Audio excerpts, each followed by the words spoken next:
Good morning. My name is Sandy Johnson, and I will be your third semester queen. The reason why I say I'm a third semester queen is because I forgot my hat. I'm so sorry. That I'll be teaching both your OB lectures as well as your pediatric lectures. Because we have so much information that we give you on orientation, I thought this would be a really good time to kind of give you some tips on how to survive Mrs. Johnson's third semester. So let's begin. Time management.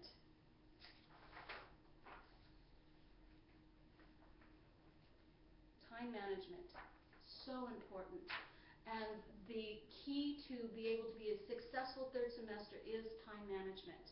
I really encourage you guys to get, if you do not have a daily planner, I encourage you to get a daily planner. A daily planner is a really good tool to assist you in making sure that you get everything due on the right day. You've got, some of you have clinical on Monday, or you might have clinical on Wednesday, and you will have OB lecture on Tuesdays and pediatrics on Thursday. So there's a lot of things that are due, and they're two separate classes, which means they're going to have exams and they're going to have finals in each of those classes. You'll also be able to do workshops, and that's in Tuesday and Thursday afternoons. Other things that I want you to remember too is that I want you to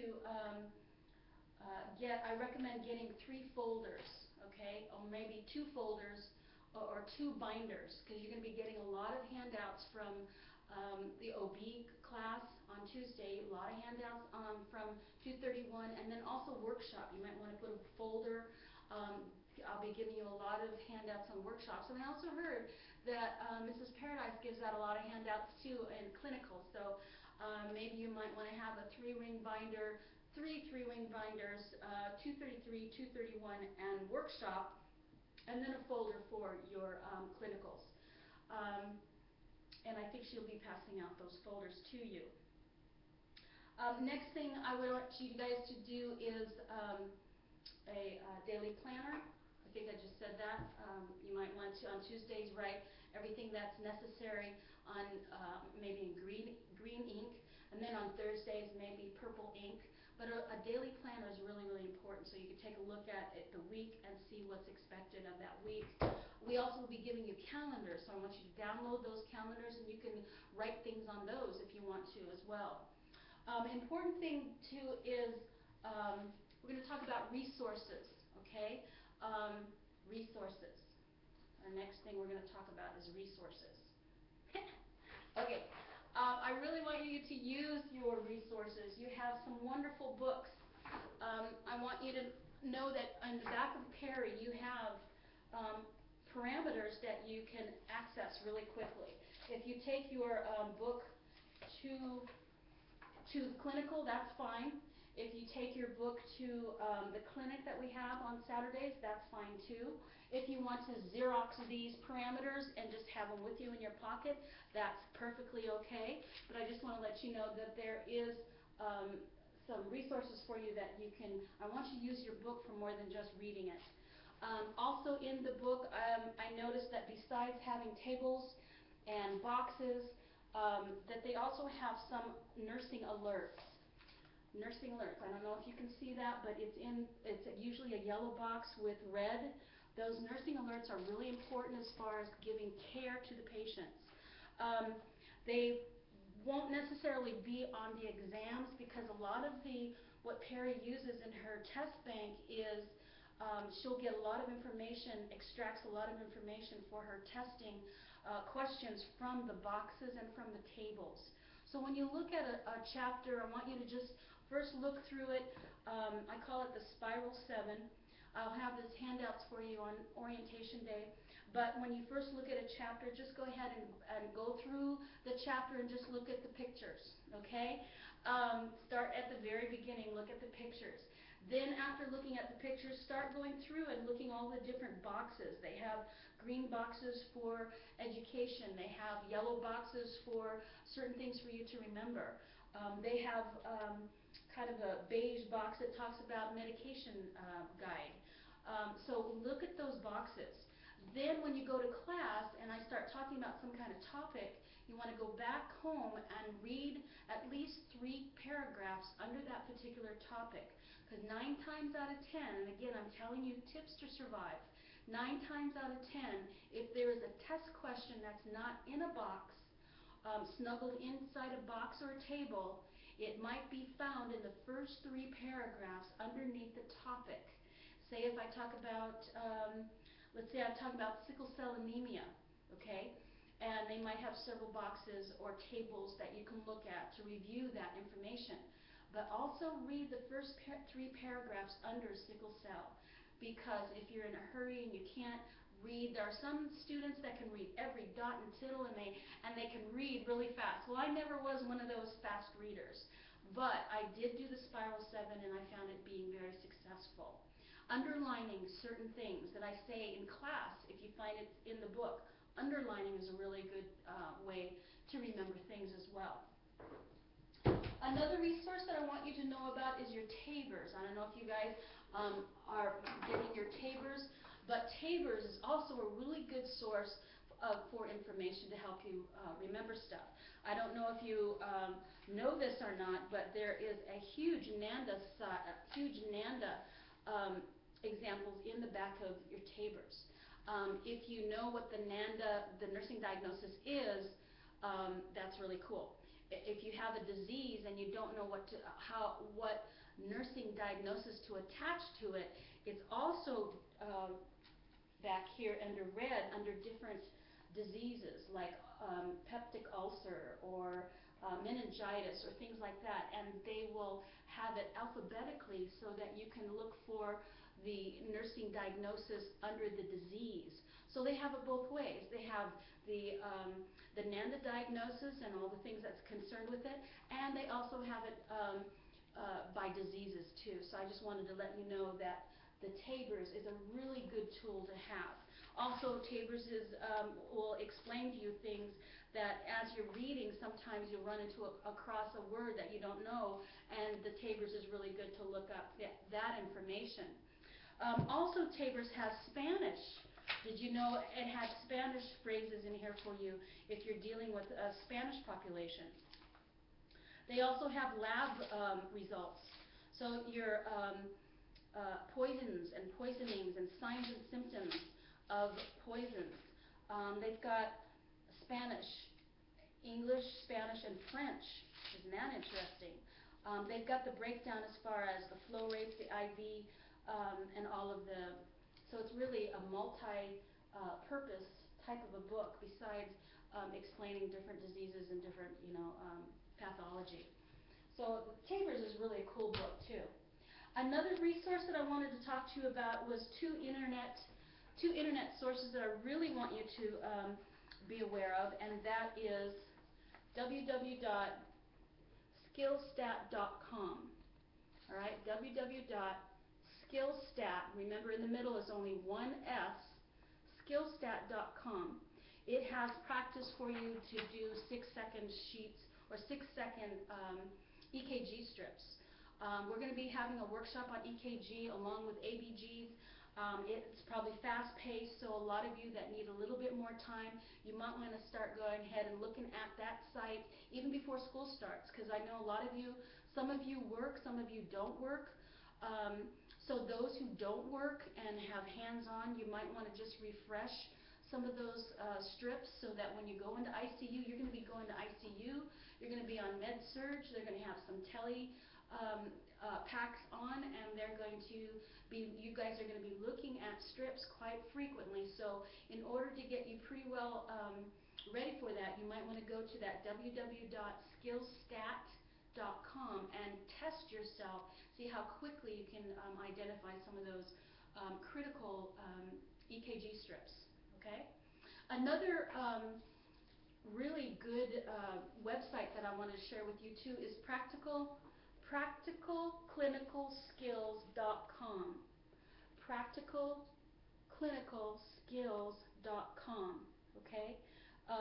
This is a really good site to encompass all. They've got a series of questions on how to identify what you're hearing, listening to lung sounds, listening to heart sounds, again, EKG strips, and then actually giving you scenarios on this patient presented blah, blah, blah, what do you think the doctor will anticipate, or what do you think he'll be doing? So it's a really good, or what kind of meds or what kind of labs do you think the doctor will order? So it's a really good site to brush up on some stuff that you already know from first and second semester, just so that when you walk into that room for the very first time, because after that first week of orientation, you guys will be starting clinical and you're going to be hitting the streets, man. You're going to be hitting that floor.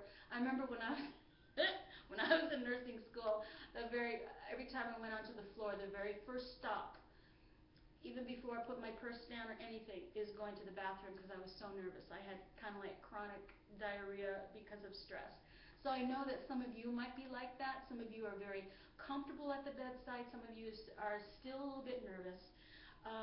So I just want to let you know that this is a really good site to where you can start listening to those lung sounds again, listening to those heart sounds, and being a little bit more comfortable when you get at the bedside. So our next thing we want to talk about is there's another, you know that we're going to be having on August 20th, we're going to have the OB Skills Day, and please set aside 5 hours for that, because 4 hours is going to be touching the pregnant woman, talking about babies, going to have a mannequin that's going to deliver from down below. Please make sure you watch those videos before you come to that class, so that you'd be a little bit better prepared. After we do our OB Skills Day, we'll take a break, and then we're going to be having our math exam.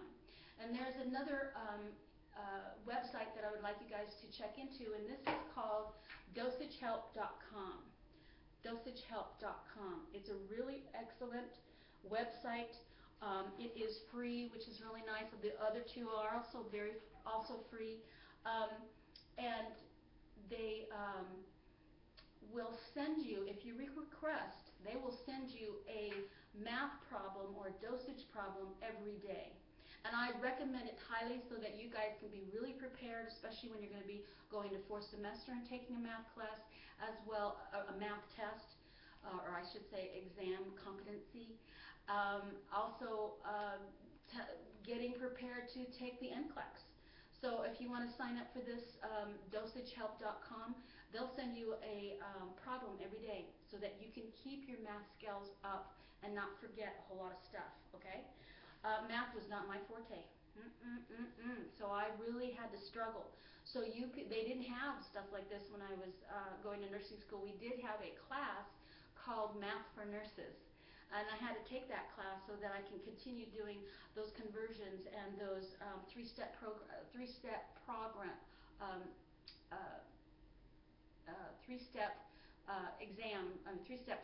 There you go. Three-step problems, because you have to remember that you're going to be dealing with babies. So kilograms, make sure you understand the pounds, the conversion from pounds to kilograms. Also same with inches and centimeters. Please make sure you have that, because that will be thrown at you either in your first exam, or it might be you might see a three-step problem in your last two examination questions when you do your math competency. Okay. Then there's 3 things, because it is 3rd semester. I just wanted to give you 3 tips. I'm going to look at my paper and make sure I covered everything that I wanted to talk about. Yeah, breath sounds, heart sounds, skillstat.com. Okay, now this is personal. We're getting personal here. Okay, we're gonna get personal. And this now personal, how to get along with Mrs. Johnson. Okay, because I always think in 3s. Even though I'm a twin, I did have a womb made at one time. And I always think of 2, you know, I say, oh, look at 2, look at twins. But because I've been in 3rd semester for so long, I always think in 3s. So there are 3 very important things I want you to remember on how to get along with Mrs. Johnson, okay? And I even wrote them down, all right? And those are, do not be late. I do not like latecomers. Respect me and others. And communicate communicate, communicate, communicate, communicate. I believe, and I'm going to write this on another sheet of paper.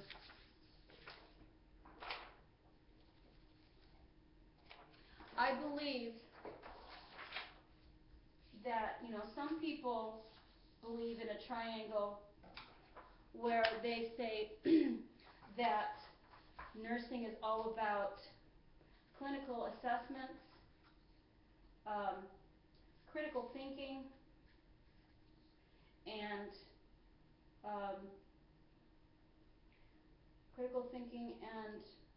clinical competency. Okay? It's a nice little triangle, isn't that nice? Critical thinking, assessment skills, and what's that last one? Clinical competency. Well, I'd like to submit to you that I want us all to be squares. Okay? I would like to add one more to that triangle, and all of you will end up being squares, and that is not only are you, to me, as far as being an excellent nurse, not only do I want you to be have good clinical competency. Yes, you can start an IV. That you have good assessment skills, and you have excellent critical thinking,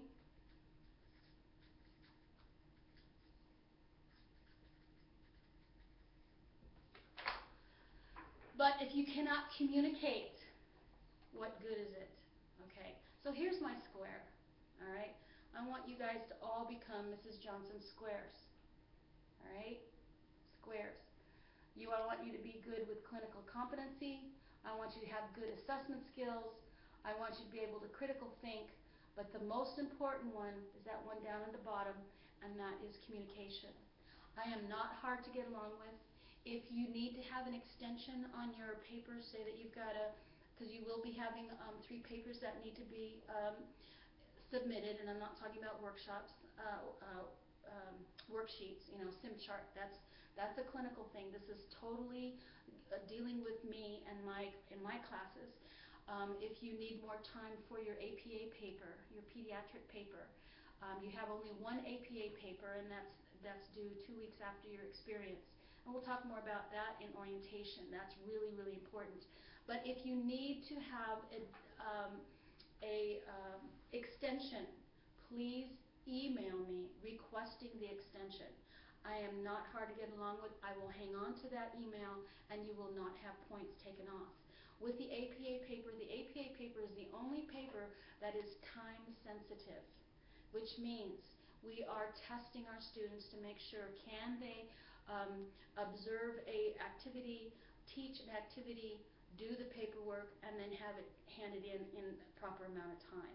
We're trying to prepare you for maybe the future if you do go back and get your BSN or your master's, okay? So we're really trying to prepare you. But if you need extension, please email me. I will hang on to that email so you won't have any points taken off. You will have 5 points for timeliness, okay? So you'll have an opportunity to sign up for your preschool experience, and I will be assigning your school nurse experience, okay? So those 3 things. Don't be late. I shared that with my other students, and they were all, it seemed like from day 1, they all, after the first day, they were all there 15 minutes before class started. And that's a really good habit to get into, especially in the real world when you're going, getting a job at the hospital. I always was there about half an hour early to every shift, or 15 minutes before. Because when you're ready to take report, bam, you better be ready with your hand, with a pencil in your hand and paper and ready to go, okay, to listen to report exactly at 7 o'clock, okay? Not putting stuff, in your locker, not drinking that last cup of coffee. You should be there in the unit with your pencil in your hand, ready to take report, okay?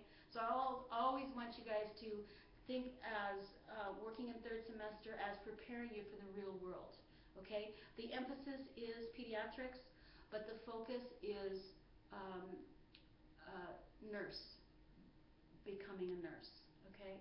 Again, the emphasis is pediatrics. Our content is kind of pediatrics and OB, but our focus for the whole year is becoming that nurse. You are going to be taking report from a nurse. You're going to be taking care of patients. You're not going to have pre-labbing, guys. You're going to go in there just like they did. They woke up, brushed their teeth, took a shower, ready to go, walking through the door, not knowing what kind of patients they're having. So you are going to act as if you are an RN, okay? So I want you to get into the habit of being in class 15 minutes early. I want you to be able to not ever be late.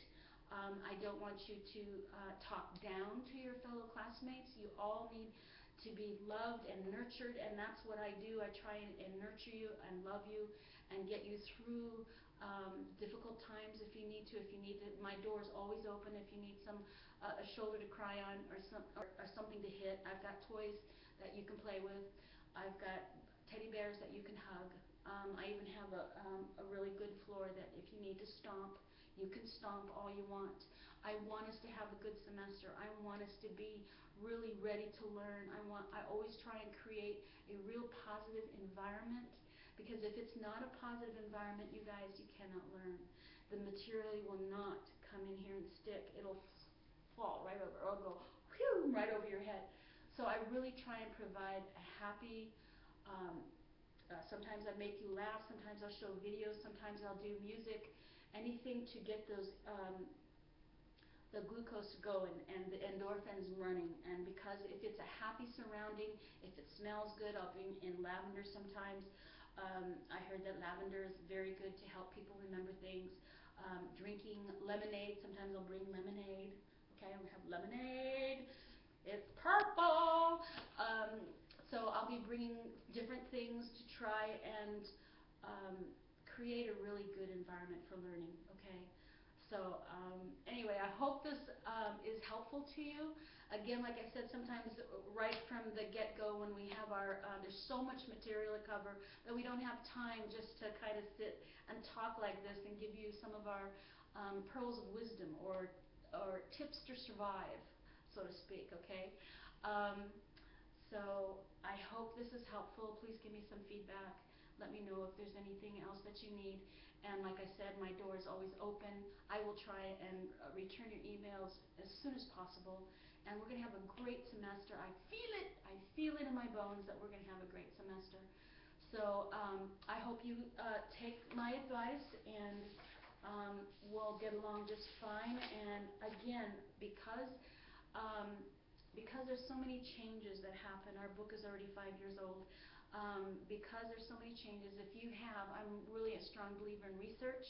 So if you have some information that is so cool and you want to share, especially when we're talking about different diseases and children and stuff, if you want to share, please let me know and I'll give you the floor, because I learn from my students and my students learn from me. So have a great day, and I'm hopefully that this semester is going to whip by really fast, you guys. So get on your roller skates and be open and happy, and the content and everything that you learn is going to stick, I promise.